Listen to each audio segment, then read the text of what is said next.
प्यारे विद्यार्थियों, नमस्कार। आज हम आपके लिए गणित विषय का टॉपिक लेके आए हैं, वो है घनाभ। पहले वाले वीडियोस में हमने हमारे अपने YouTube channel cell happiness Sanskrit education पर आपके लिए घन से संबंधित महत्वपूर्ण जानकारी और घन का सूत्र, घन के संपूर्ण पृष्ठीय क्षेत्रफल और घन का आयतन, ये इससे संबंधित हमने महत्वपूर्ण प्रश्न आपको समझाए थे। तो आज हम आपके लिए लेकर आए हैं घनाभ। प्यारे विद्यार्थियों, घन और घनाभ में क्या अंतर होता है? घन और घनाभ में ये अंतर होता है कि घन की सभी भुजाएं समान होती है और घनाभ लंबाई, चौड़ाई और ऊंचाई तीनों अलग अलग होती है। देखो घनाभ का चित्र बना रहा हूं, देखो एक से पहला भाग आयताकार होता है, देखिए आप इस तरीके से, और दूसरा ये घनाभ का, यानी मैं बताना चाहता हूं जैसे संदूक है, आपका ज्योमेट्री बॉक्स है, ये सब किसके आकार के? घनाभाकार। ये आ गया अपन का घनाभ, जिसे क्यूबॉइड कहते हैं इंग्लिश में। ये इसकी लंबाई, ये यहां से यहां तक इसकी क्या कहलाती है? लंबाई, जिसे हम एल कहते हैं। आए समझे? और यहां से यहां तक इसकी क्या कहलाती है? चौड़ाई। क्या कहलाती है? चौड़ाई, या इसको भी आप चौड़ाई कह सकते हैं, जिसको हम क्या कहते हैं? बी। ठीक है। और ये एच, यहां से यहां तक ये वाला है ना, ये भाग, ये भाग, ये भाग, ये भाग, ये क्या कहलाता है? इसकी हाइट यानी ऊंचाई कहलाती है। आए समझे? तो घनाभ के अंदर लंबाई, चौड़ाई और ऊंचाई, आए समझे, तीनों अलग अलग होती हैं, उससे हम क्या कहते हैं? घनाभ कहते हैं। अब मैं महत्वपूर्ण बात बताना चाहता हूं कि घनाभ के लिए आपको महत्वपूर्ण बात यह है कि एक षटफलक भी कहा जाता है। घनाभ को क्या कहता है? षटफलक। क्यों कहा जाता है? क्योंकि इसमें 6 फलक होते हैं। कितने फलक होते हैं? 6। कितने फलक होते हैं? 1 2 3 4 5 और 6 फलक। इस तरीके से आपको ये घनाभ के आपको 6 फलक आने बता दिए हमने। ठीक है ना। अब मैं बताना चाहता हूं घनाभ का संपूर्ण पृष्ठीय क्षेत्रफल। देखो, संपूर्ण पृष्ठीय क्षेत्रफल, आया समझे? टोटल एरिया, ये जो चारों तरफ से, यहां से लेके यहां से यहाँ, ये मेरी पेन चल रही है, यहां से ये जो बाहर वाला इलाका है चारों तरफ, ये इसका क्या कहलाता है? संपूर्ण पृष्ठीय क्षेत्रफल कहलाता है। आयतन यानी ऐसे संदूक है, इस संदूक के अंदर कितना सामान आ सकता है? जैसे इस घनाभ के आकार का कोई डिब्बा है, उसमें कितना पानी, कितना तेल आ सकता है, जिसके अंदर कोई वस्तु आती है, उसके लिए क्या कहेंगे? हम घनाभ का आयतन कहेंगे। हमेशा संपूर्ण पृष्ठीय क्षेत्र के लिए हम वर्ग लगाएंगे और आयतन के लिए घन, ये दोनों इकाई। वर्ग जैसे वर्ग मीटर है तो वर्ग मीटर, वर्ग सेंटीमीटर संपूर्ण पृष्ठीय क्षेत्रफल के लिए, और आयतन निकालना है घन सेंटीमीटर और घन मीटर। ये ध्यान आपको, इकाई भी ध्यान रखनी है। ठीक है ना। अब आगे समझ में, यानी पृष्ठीय क्षेत्र, संपूर्ण पृष्ठ यानी सभी पृष्ठों का क्षेत्रफल, 6 पृष्ठ है, 6 पृष्ठ का क्षेत्रफल कहलाता है, क्या कहलाता है? संपूर्ण पृष्ठीय क्षेत्रफल। ये ध्यान रखना आपको। और ये जो इसके अंदर जितनी कोई चीज आती है, वो जितना स्थान घेरता है, वो आयतन कहलाता है। ठीक है ना। ये आपकी कंफ्यूजन दूर कर दिया हमने। अब मैं बताना चाहता हूं कि घन का जो है बता दिया हमने। अब घनाभ के लिए, अब आप देखिए, घनाभ का संपूर्ण पृष्ठीय क्षेत्रफल लिखिए आप भी। घनाभ का संपूर्ण पृष्ठीय क्षेत्रफल ज्ञात करने का क्या सूत्र है?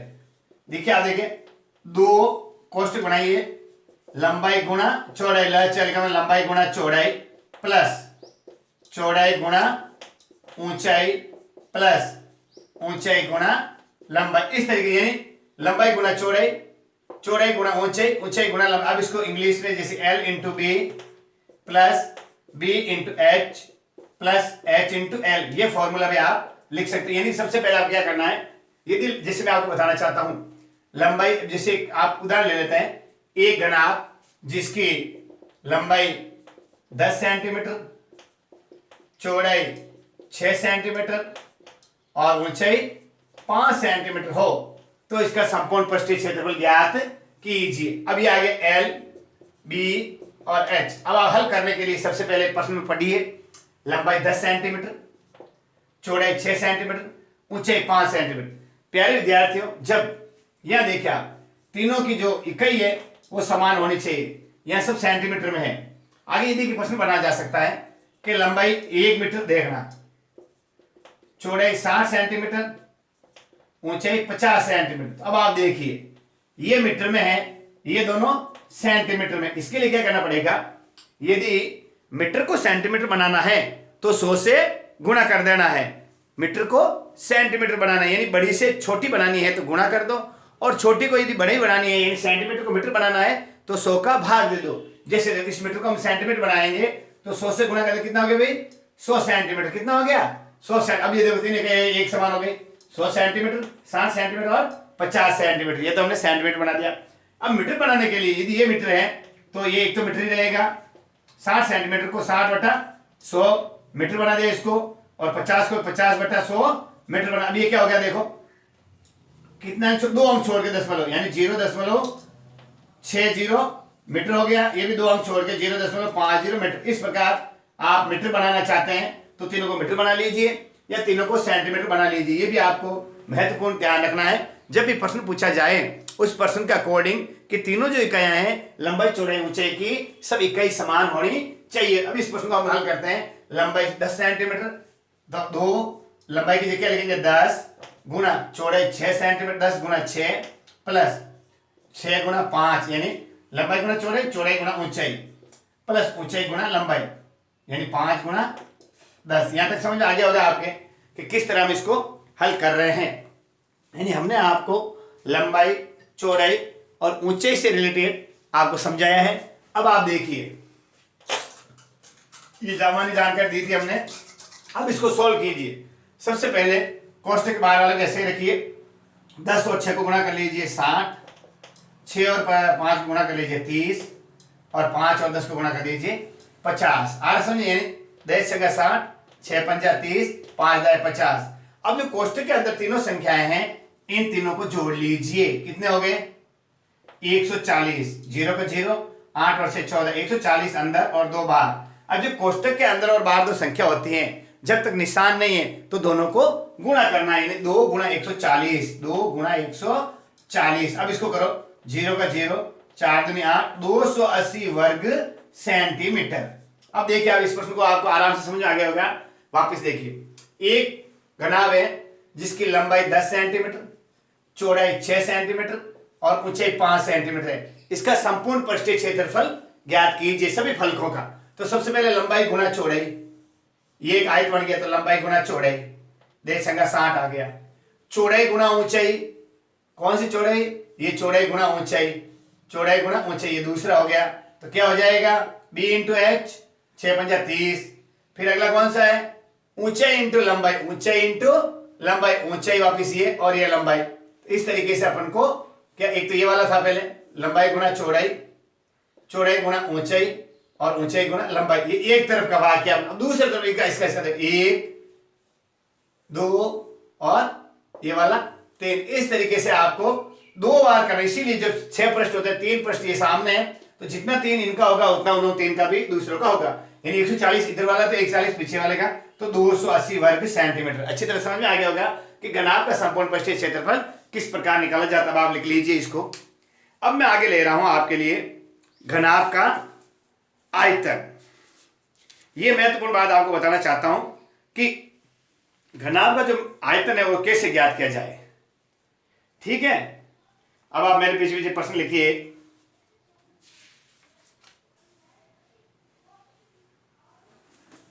लिखिए, देखो सबसे पहले इसको मिटा रहा हूं, लिख लिया आपने। ये हमने घनाभ का संपूर्ण पृष्ठीय क्षेत्रफल आपको समझाया।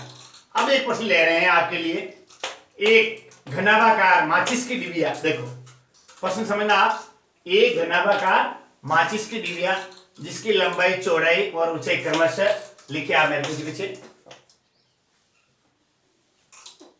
अब देखो ये घनाभ है, वो हमने क्षेत्रफल बता दिया। अब घनाभ का आयतन लेते देखना। प्यारे विद्यार्थियों, घनाभ का जब आयतन ज्ञात किया जाता है, घनाभ का आयतन, घनाभ का आयतन ज्ञात करने का सूत्र है लंबाई गुणा चौड़ाई गुणा ऊंचाई, L गुणा B गुणा H। ये फॉर्मूला आपको याद रखना है कि जब हम घनाभ का आयतन ज्ञात करते हैं तो इसका फॉर्मूला होता है L गुणा B गुणा H। देखो लिखिए, क्वेश्चन बताया मैंने, क्या बताया, माचिस की डिबिया की लंबाई चौड़ाई ऊंचाई क्रमशः, कभी कभार लंबाई इतनी चौड़ाई इतनी ऊंचाई, और कभी कभार लिख देता है लंबाई चौड़ाई ऊंचाई क्रमशः 3 गुणा 2 गुणा 1 सेंटीमीटर है। आ गया, लंबाई 3, चौड़ाई 2 और ऊंचाई 1 सेंटीमीटर है। तो ऐसी ही 12 डिब्बियों का आयतन ज्ञात कीजिए। आगे क्वेश्चन में क्या है, आयतन। कैसी डिबिया है, माचिस की डिबिया। सबसे पहले आपको प्रश्न की भाषा और प्रश्न किसके बारे में पूछा जा रहा है तो आपके दिमाग में तुरंत आ जाना चाहिए कि माचिस की डिबिया कैसी होती है, घनाभाकार होती है। कैसी होती है, माचिस की डिबिया कैसी होती है प्यारे बच्चों, घनाभाकार। यानी माचिस की डिबिया बना ली तो इसका मतलब आकृति क्या बनेगी आपकी, घनाभ। तो अब इस प्रश्न में आपको क्या करना है, घनाभ का आयतन ज्ञात करना है। इसके अंदर जैसे ये लंबाई दे रखी है, लंबाई 2, ये चौड़ाई 1, लंबाई 3, चौड़ाई 2 और ऊंचाई 1, इस तरीके से दे रखा। अब आपको लिखना है घनाभ की लंबाई, हल कर रहा हूं देखो, 3 सेंटीमीटर, घनाभ की चौड़ाई 2 सेंटीमीटर, घनाभ की ऊंचाई बराबर 1 सेंटीमीटर। क्या ज्ञात करना है, घनाभ का आयतन। घनाभ का आयतन यानी ऐसे भी लिख सकते हो, घनाभाकार माचिस की डिबिया का आयतन क्या होगा, लंबाई गुणा चौड़ाई गुणा ऊंचाई, यानी L गुणा B गुणा H। आप दोनों में से कोई भी याद कर सकते हो, लिख सकते हो। तो क्या हो गया बेटा, 3 गुणा 2 गुणा 1, 3 दूनी 6 घन सेमी। यहाँ घन लिखा क्यों कि हम क्या ज्ञात कर रहे हैं, माचिस की डिबिया का आयतन। ये एक डिबिया का आयतन आया 6 सेंटीमीटर। प्रश्न में कितनी डिबिया पूछा है, 12। अब आप लिखिए, चूंकि एक डिबिया का आयतन बराबर 6 घन सेमी, 6 घन सेमी है, इसलिए 12 डिबियों का आयतन, 12 डिबियों का आयतन यदि एक का दे रखा है और ज्यादा का ज्ञात करना है तो हमेशा गुणा करना है, और ज्यादा का दे रखा है एक का ज्ञात करना हो तो हमेशा भाग करते हैं। यहां तक समझ आ गया। तो क्या करेंगे, 12 डिबियों का आयतन के लिए क्या करेंगे, 6 गुणा 12, 12 का 12, 12 दूना 24, 12 तेरह 36, 12 चौका 48, 12 पंचे 60, 12 छके 72 घन सेंटीमीटर, 72 घन सेंटीमीटर। तो आंसर आएगा, आप लिखिए पूरा, 12 डिबियों का आयतन, 12 डिबियों का आयतन 72 घन सेमी होगा।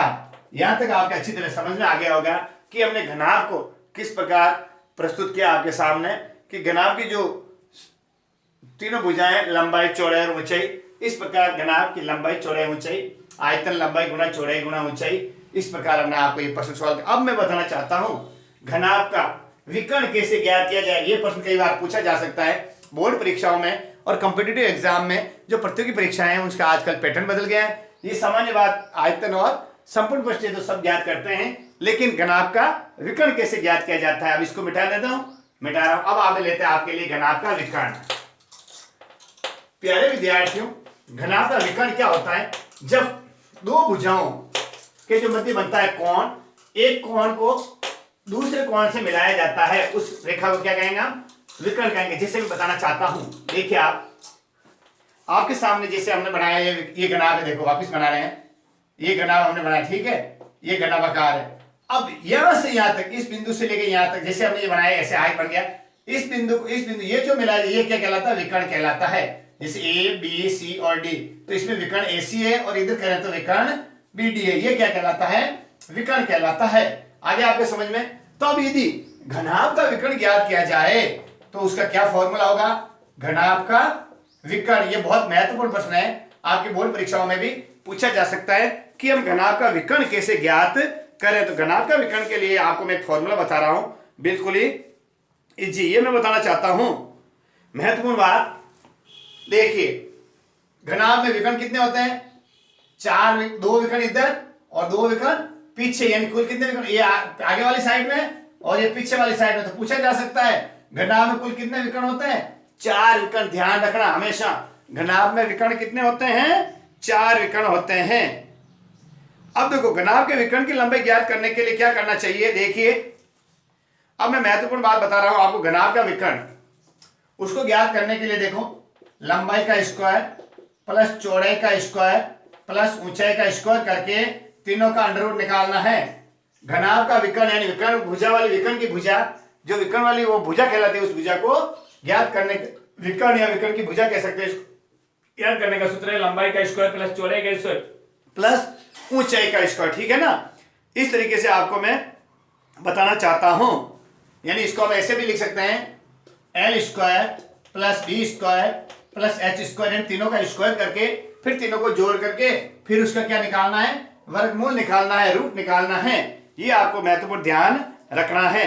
अब मैं आपको प्रश्न ले रहा हूं, एक प्रश्न के माध्यम से आप अच्छी तरह समझ लेंगे कि उसमें किस प्रकार हम ज्ञात कर सकते हैं। ठीक है ना, देखिए आप, एक छोटा सा प्रश्न आपके सामने ले रहा हूं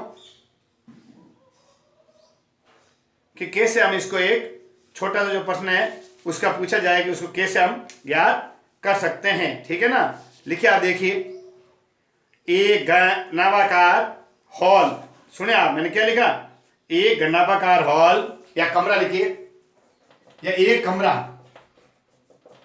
जिसकी लंबाई, एक प्रश्न लिखिए आप, एक कमरा जिसकी लंबाई 5 मीटर,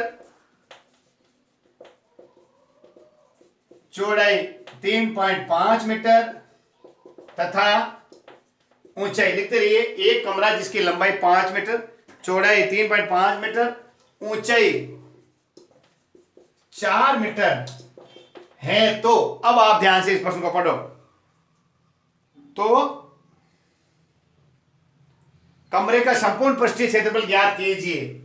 तो कमरे का संपूर्ण पृष्ठीय क्षेत्रफल ज्ञात कीजिए, संपूर्ण पृष्ठीय क्षेत्रफल ज्ञात कीजिए। ये प्रश्न मैं आपको दे रहा हूं HW में, होमवर्क में। इसको आपको घर पे करना है। क्या लिखा, देखो, लंबाई 5 मीटर, चौड़ाई 3.5 मीटर, ऊंचाई 4 मीटर है। तो कमरे का संपूर्ण पृष्ठीय क्षेत्रफल ज्ञात कीजिए। ठीक है ना, ये आपको दे दिया, आपको होमवर्क पे लिख लीजिए आप। अब हम आते हैं वापस अपने घनाभ के विकर्ण पर। घनाभ से के विकर्ण से संबंधित किस प्रकार प्रश्न पूछा जा सकता है। अब मैं इसको मिटा रहा हूं, देखिए आप, मिटा दो। ये प्रश्न आपको घर पे करना है ताकि आप भी प्रैक्टिस करेंगे तो आपको समझ में आएगा। अब लिखिए क्वेश्चन, एक 12 मीटर लंबा, लिखिए आप भी, एक 12 मीटर लंबा, 9 मीटर चौड़ा, लिखते रहिए आप, 12 मीटर लंबा, 9 मीटर चौड़ा तथा 8 मीटर ऊंचे हॉल में, देखना 8 मीटर ऊंचे हॉल में अधिक से अधिक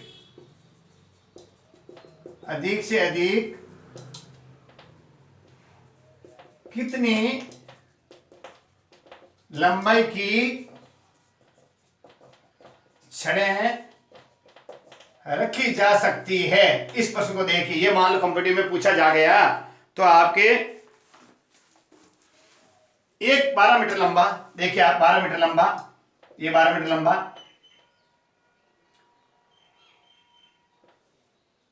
9 मीटर चौड़ा, ऐसे, और ऊंचाई इसकी कितनी है, इसी कमरा हमने बना लिया ऐसा,